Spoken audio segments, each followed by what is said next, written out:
नमस्कार दोस्तों, मैं आपका दोस्त संजय सिंह अपने कॉन्सेप्ट क्लासेस में आप सभी का स्वागत करता हूं। जैसा कि आप जानते हैं कि हम लोग पॉलिटी डिस्कस कर रहे हैं बाई एम लक्ष्मीकांत। तो पिछला लेक्चर जो था हमने यानी कि सारे पॉइंट्स जो थे रिलेटेड हमने कवर कर लिए थे जो स्टेट तक के थे। ठीक है, आज हम लोग यानी कि मैंने एक छोटी सी बात एक ऑब्जर्व की है कि पिछले लेक्चर में मैंने बहुत बार स्टेट को बहुत बार रिप्लाई यानी कि रिपीट किया। बहुत से लोगों के दिमाग में ये आ रहा होगा स्टेट स्टेट मतलब यानी कि कोई राज्य। बहुत से लोगों के दिमाग में आ रहा होगा स्टेट मतलब कोई मतलब एक कंट्री पर्टिकुलर। लेकिन आज मैं स्टेट की जो डेफिनेशन उसको उससे क्लियर कर देना चाहता हूँ कि एक्चुअल में स्टेट है क्या और किन किन चीजों को हम स्टेट बोल सकते हैं। ठीक है, उस चीज पर आने से पहले आप सभी लोगों से एक रिक्वेस्ट हमेशा रहती है, अगर अभी सब्सक्राइब नहीं किया तो सब्सक्राइब कर लीजिए चैनल को, लाइक नहीं किया वीडियो को लाइक कर दीजिए। चलिए स्टार्ट करते हैं आज का टॉपिक। देखिए, फंडामेंटल राइट्स में अगर देखा जाए जो टर्म है स्टेट, ठीक है, जो टर्म है स्टेट उसको यूज किया गया है डिफरेंट प्रोविजंस के लिए जो कंसर्न करता है हमारे फंडामेंटल राइट को। इसमें ये बताया गया कि जो आर्टिकल जो 12 है वो इसको डिफाइन करके चलता है। आर्टिकल पार्ट जो 3 है कॉन्स्टिट्यूशन का।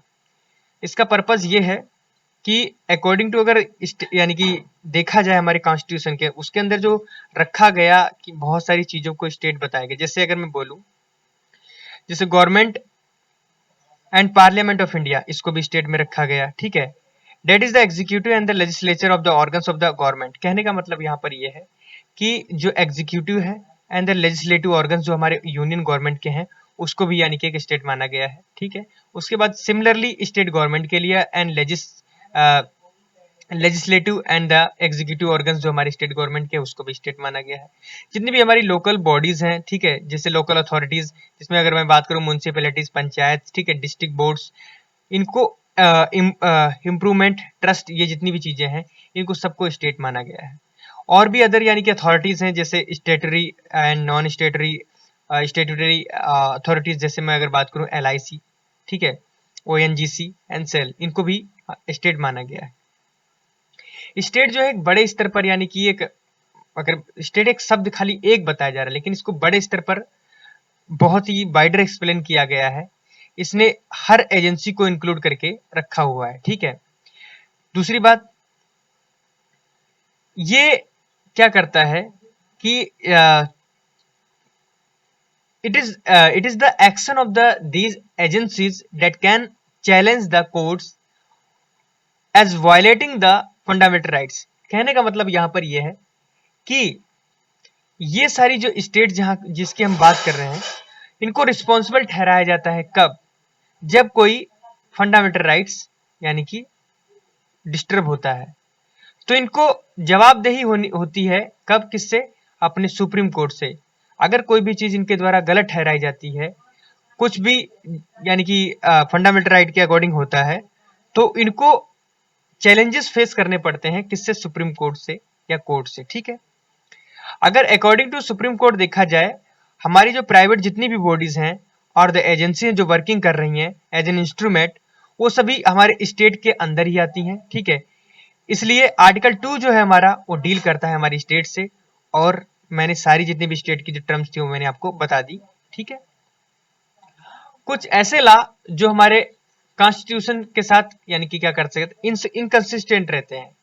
जैसे आर्टिकल 13 ये एक पावर देता है सुप्रीम कोर्ट और हाई कोर्ट को कि अगर कोई भी लॉ हमारे कॉन्स्टिट्यूशन में ऐसा आता है कि जिससे हमारे फंडामेंटल राइट्स पर उसका इफेक्ट पड़ता है, उसके बेसिक स्ट्रक्चर पर इफेक्ट पड़ता है हमारे कॉन्स्टिट्यूशन में, तो उसके लिए उसकी जांच पड़ताल करने के लिए, जुडिशियल रिव्यू लेने के लिए दो कोर्ट मतलब high court sorry supreme court and the high court को अधिकार है, वो उसका जुडिशियल रिव्यू देखेंगे, डिक्लेयर करेंगे कि ये लॉ जो है कॉन्स्टिट्यूशन के अकॉर्डिंग सही है या गलत है या अनकॉन्स्टिट्यूशनल है, तो उसको इनवैलिड करार दे देंगे। कॉन्स्टिट्यूशनली सही है तो उसको वैलिड करार दे देंगे। तो उसमें अगर बात करें तो सुप्रीम कोर्ट जो है उस चीज को यानी कि आर्टिकल 32 के अकॉर्डिंग देख सकता है और हाई कोर्ट उसको 226 के अकॉर्डिंग देख सकता है। ठीक है,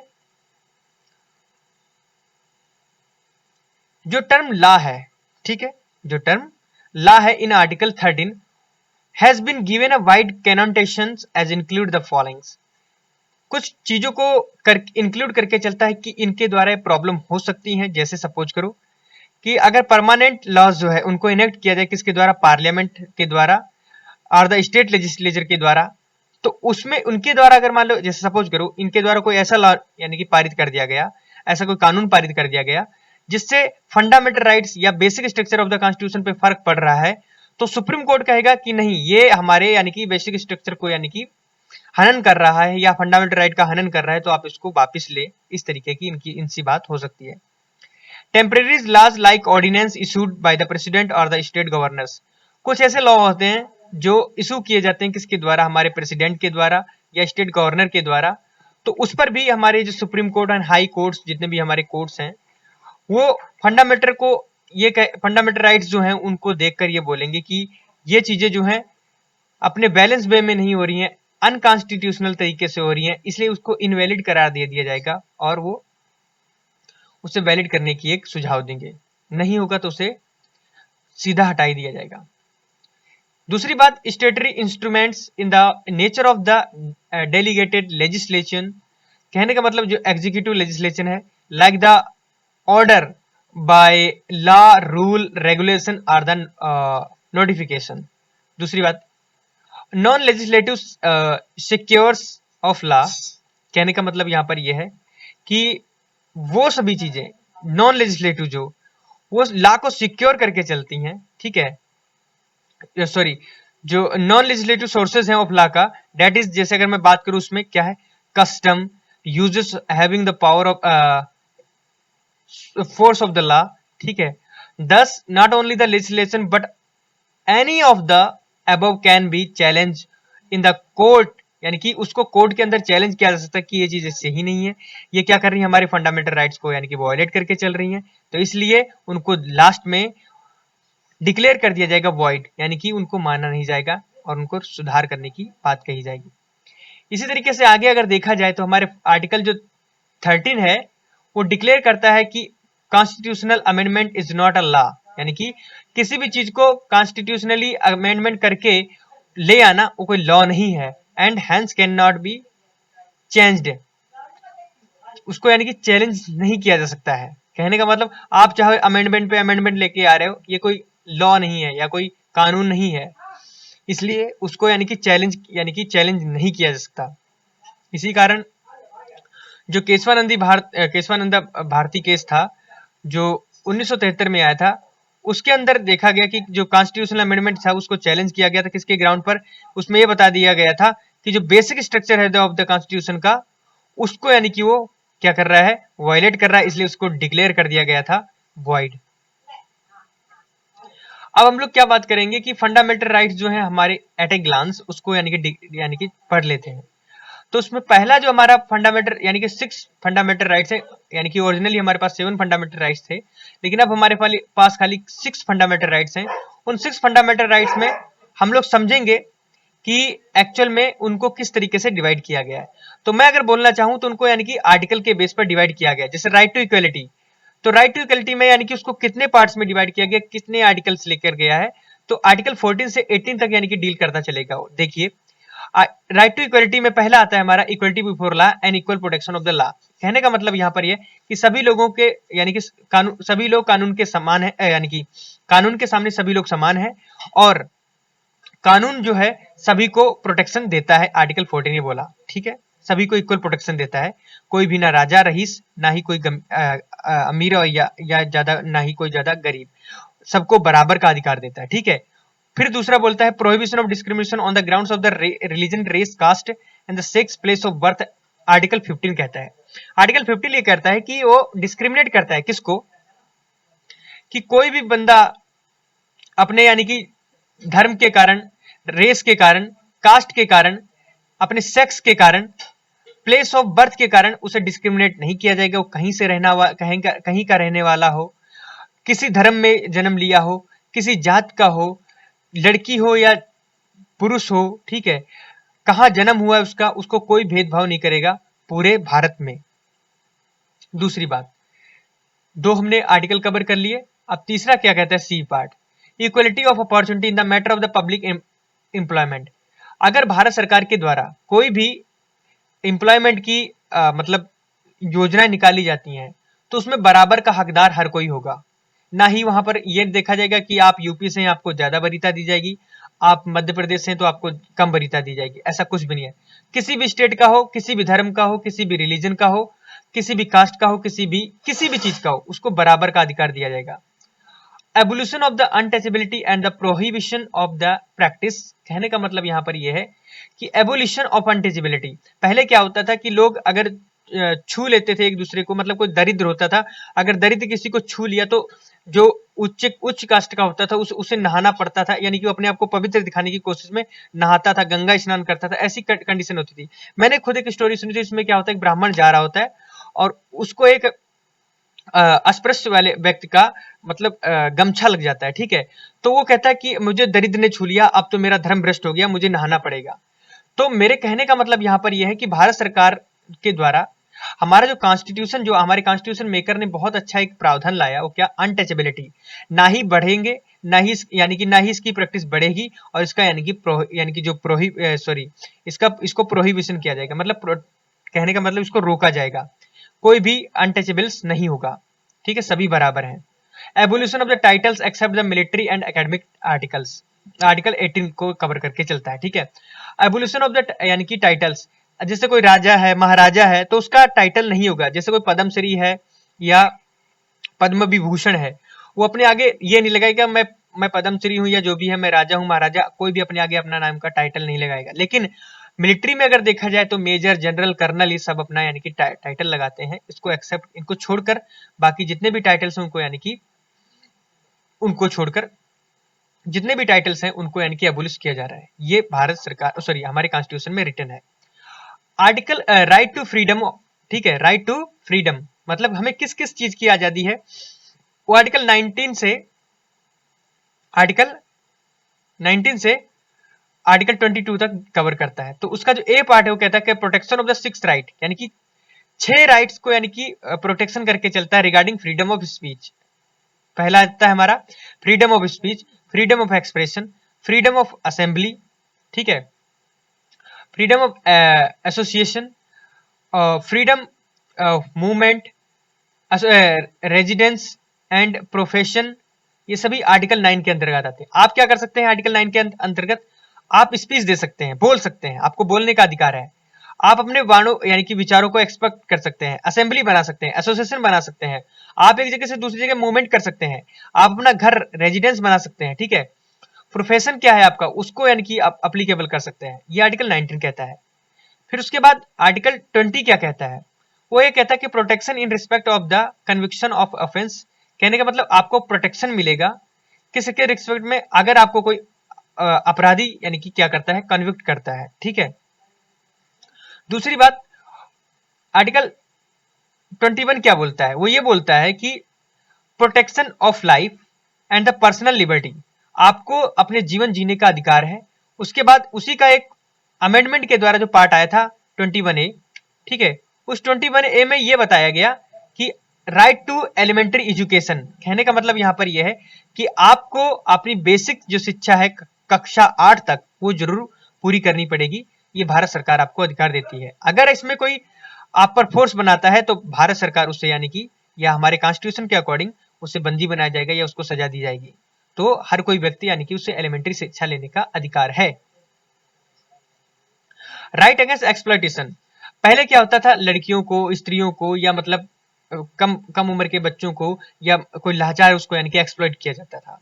अब क्या इसमें बोल दिया गया कि आर्टिकल जो 23 है वो कहता है कि prohibition of the traffic in the human beings and force labour, कहने का मतलब यहां पर यह है कि आज की डेट में कोई भी ह्यूमन ट्रैफिकिंग नहीं करेगा, लेबर फोर्स जो है उसको यानी कि बंधुआ मजदूर नहीं बनाएगा, ठीक है। आपको कोई किसी तरीके से यानी कि आपको एक्सप्लॉइट नहीं करेगा, कहने का मतलब यहां पर यह है, ठीक है। उसके बाद 22 क्या बोलता है कि prohibition of the employments of the children in the factories, बच्चों को फैक्ट्री में काम करने से मना किया गया। आर्टिकल 14 ये बोलता है कि किसी भी फैक्ट्री में या मतलब यानी कि होटल पर बच्चों को यानी कि 14 वर्ष के कम जो बच्चे हैं उनको यानी कि काम करने से मना किया गया है, लेकिन फिर भी देखने को मिलता है। Right to freedom of the religion, देखिए बहुत अच्छा आर्टिकल है इसमें, यानी कि आर्टिकल 25 बोलता है या 25 बोलते हैं, ठीक है, वो बोलता है कि आपको अधिकार है, ठीक है, right to freedom of the conscience and the free profession practice and the propagation of the religion, आप किसी भी धर्म को प्रोपोगेट कर सकते हैं, किसी भी धर्म की यानी कि प्रैक्टिस कर सकते हैं, आप पर कोई भी मतलब दबाव नहीं है। फिर बी क्या बोलता है, freedom to manage religious affairs, आपको पूर्ण आजादी है कि आप अपने रिलीजियस अफेयर्स को यानी कि मैनेज करके चल सकते हैं, ठीक है। उसके बाद सी क्या बोलता है, सी मतलब 27, वो बोलता है कि freedom from the payment of the taxes, ठीक है, आपको कोई भी टैक्स नहीं पे करना पड़ेगा किसी भी धर्म को प्रमोशन के लिए, ठीक है। उसके बाद हमारा डी पार्ट क्या बोल रहा है कि freedom from the attending religious instructions और द वर्शिप, कहने का मतलब यहां पर यह है कि आपको आजादी है किससे, instruction and the worship in the certain educational institution, किसी भी इंस्टीट्यूशन में अगर मान लीजिए कोई रिलीजियस एक्टिविटी दी जा रही है तो आपको आजादी है, आप लेना चाहे लें, नहीं लेना चाहे मत लें, ठीक है, आप पर कोई फोर्स नहीं जताएगा। फिर उसके बाद है cultural and the educational rights, आपके पास सांस्कृतिक और यानी कि शैक्षणिक क्या क्या अधिकार हैं। तो उसमें ये बोल रहा है कि प्रोटेक्शन ऑफ द लैंग्वेज, किसी भी अगर मान लो आपकी कोई लैंग्वेज है जो थोड़ी अनोखी टाइप की है तो आप अपनी लैंग्वेज को बचाकर यानी कि बचाकर रख सकते हैं, ये अधिकार है। Script and the cultural minorities को भी यानी कि मैनेज करके यानी कि प्रोटेक्शन मिलेगा। ये कौन सा आर्टिकल था हमारा 29। 30 क्या बोलता है कि right of the minorities to establish and administer the educational institution, जो माइनॉरिटीज हैं, जो अल्पसंख्यक हैं, उनको ये अधिकार है कि वो एजुकेशनल इंस्टीट्यूशन को यानी कि एडमिनिस्टर कर सकते हैं, उनको चला सकते हैं, अपनी जो यानी कि समुदाय है उसको पढ़ा सकते हैं, कुछ भी यानी कि इस तरीके से। राइट टू कॉन्स्टिट्यूशनल रेमेडीज, ये क्या बोलता है कि अगर आपका कोई भी अधिकार हनन होता है तो आपको अधिकार है कि आप सुप्रीम कोर्ट जाइए for the enforcement of the fundamental rights, including the writs, जिसमें रिट्स में अगर देखा जाए habeas corpus, mandamus, prohibition, certiorari and quo warranto, ये सभी आर्टिकल 32 में कवर किया गया है। इनको हम आगे बहुत डिटेल में कवर करेंगे। अब कुछ ऐसे फंडामेंटल राइट्स हैं जो हमारे फॉरेनर्स को भी दिए गए हैं और कुछ ऐसे राइट्स हैं जो फॉरेनर को नहीं दिए गए हैं। जैसे अगर मैं बात करूं पहले जो यानी कि जो राइट्स हैं वो अवेलेबल है खाली हमारे सिटीजन्स के लिए, नॉट फॉर द फॉरेनर्स। तो उसमें पहला आता है prohibition of the discrimination on the grounds of the religion and the caste, sex or the place of birth. कहने का मतलब यहाँ पर यह है कि वो आर्टिकल जो 15 है वो खाली हमारे इंडियंस को दिया गया है, हमारे यानी कि सिटीजन्स को दिया गया है, ना कि किसी फॉरेनर्स को। उसके बाद equality of opportunity in the matter of the public employment, यानी कि पब्लिक एम्प्लॉयमेंट में हमारे खाली भारतीय नागरिक जो है उन्हीं को यानी कि भागीदारी है, बाकी किसी की बाहर की नहीं है। प्रोटेक्शन ऑफ द 6 राइट्स, आप क्या कर सकते हैं, आपको बोलने का अधिकार है, एक्सप्रेशन अपने बोलने एक्सप्रेस करने का, assembly, association, movement and residence, ये सभी यानी कि भारतीय नागरिक को अधिकार है, ना कि बाहरी को। प्रोटेक्शन ऑफ द लाइफ, आपकी लाइफ जो है उसको प्रोटेक्शन मिलेगा, पर्सनल लिबर्टी रहेगी, उसकी खुद की आजादी रहेगी, ठीक है, ये बाहरी को आदेश नहीं है। बैक बैक बैक बैक, एक मिनट, हाँ, right of the minorities to establish and administer educational institution, minorities को अधिकार दिया गया है हमारे भारत सरकार के द्वारा कि आप अपने इंस्टीट्यूशन को एस्टेब्लिश कर सकते हैं। लेकिन कुछ ऐसे राइट जो यानी कि फॉरेनर्स को भी दिए गए, उनके बारे में बात कर लेते हैं। बोल रहा है कि fundamental rights available to the both citizen and the foreigners except enemy aliens, enemy aliens को छोड़कर, मतलब जो हमारी कंट्री, ऐसी कंट्री जिससे हमारे विवाद छिड़े रहते हैं, जैसे चाइना और पाकिस्तान की बात करें तो उन कंट्रीज में हम उनके जो फॉरेनर्स आते हैं उनको हम ये भी अधिकार नहीं देंगे, ठीक है, जो इनको हम फॉरेनर्स को दे रहे हैं ये भी उनको अधिकार नहीं देंगे। तो इसमें पहला क्या है, equality before law and equal protection of the law, कानून के सामने आप सभी समान है और कानून सभी को बराबर लेकर चलता है, पहला। दूसरा क्या कहता है, protection in respect of the conviction for the offences, मैंने बताया था आर्टिकल 20 जो है मैंने पहले से डिस्क्राइब कर रखा है, उसको बता रखा है अच्छे से, तो उसके बारे में भी यानी कि दोनों की बात करता है, ना कि खाली सिटीजन्स की। Protection of the life and the personal liberty जो आर्टिकल 21 है, इसमें भी यानी कि कहा गया कि आपको भी जिंदगी जीने का अधिकार है। उसके बाद शिक्षा जैसे भारतीयों को यानी कि शिक्षा लेने का अधिकार है, ऐसे ही फॉरेनर्स को भी हमारे भारत में यानी कि शिक्षा लेने का अधिकार है, वो भी सरकारी स्कूल में एडमिशन ले सकते हैं। Protection against the arrest and detention in the certain cases, आपको भी अधिकार है कि अगर आपको कोई अरेस्ट करता है तो आपको प्रोटेक्शन मिलेगी। Prohibition of the traffic in the human beings and the force labour, आपको भी कोई बंधुआ मजदूर नहीं बनाएगा, ना ही आपकी ह्यूमन ट्रैफिकिंग कोई करेगा। Prohibition of the employment children in the factories, आपके बच्चों को भी यानी कि फैक्ट्री में काम करने से मना किया जाता है। Freedom of the conscience and the free profession of the practice and the propagation of the religion, आपको भी अधिकार है कि आप जो धर्म चाहें उसको अपना सकते हैं, भारत के अंदर जो धर्म है उसकी बात कर रहे हैं। 9 क्या कहता है, freedom of the manage to religious affairs, आपको आजादी है कोई भी रिलीजियस अफेयर्स को आपको अपना सकते हैं। Freedom from the payment of the taxes for the promotion of any religion, freedom आपको आजादी है कि आप किसी भी धर्म को यानी कि फैला सकते हैं, विस्तार कर सकते हैं, उसके लिए आपको कोई पर्टिकुलर टैक्स नहीं पे करना पड़ेगा किसी भी गवर्नमेंट को। Freedom from the attending the religious instruction और the worship in a certain educational institution, आपको आजादी है कि आप किसी भी रिलीजियस इंस्ट्रक्शन को यानी कि अटेंड कर सकते हैं, उसकी पूजा कर सकते हैं, किसी भी एजुकेशनल इंस्टीट्यूट में आप जा सकते हैं, ये आर्टिकल हमारा 28 कहता है। तो मेरे दोस्तों इस लेक्चर में इतना ही, मिलता हूं अगले लेक्चर में, स्टार्ट करेंगे हमारा राइट टू इक्वलिटी, हर एक आर्टिकल को डिटेल में डिस्क्राइब करने के लिए। सो अभी ये खाली एक इंट्रो था जिसमें हमने सीखा कि एक्चुअल में हमारे आर्टिकल्स क्या क्या कहते हैं। आगे का जो लेक्चर है उसको हम बहुत डिटेल में डिस्कस करते हुए चलेंगे। मेरा यहाँ पढ़ाने का पर्पज ये नहीं है कि मैं चीजों को खत्म कर दूं, मेरा पढ़ाने का पर्पज ये है कि मैं आपको चीजें डिटेल में दे पाऊं जिससे आप मेंस राइटिंग अच्छे से कर पाए। So my dear friends, thank you for watching this video and जय हिंद।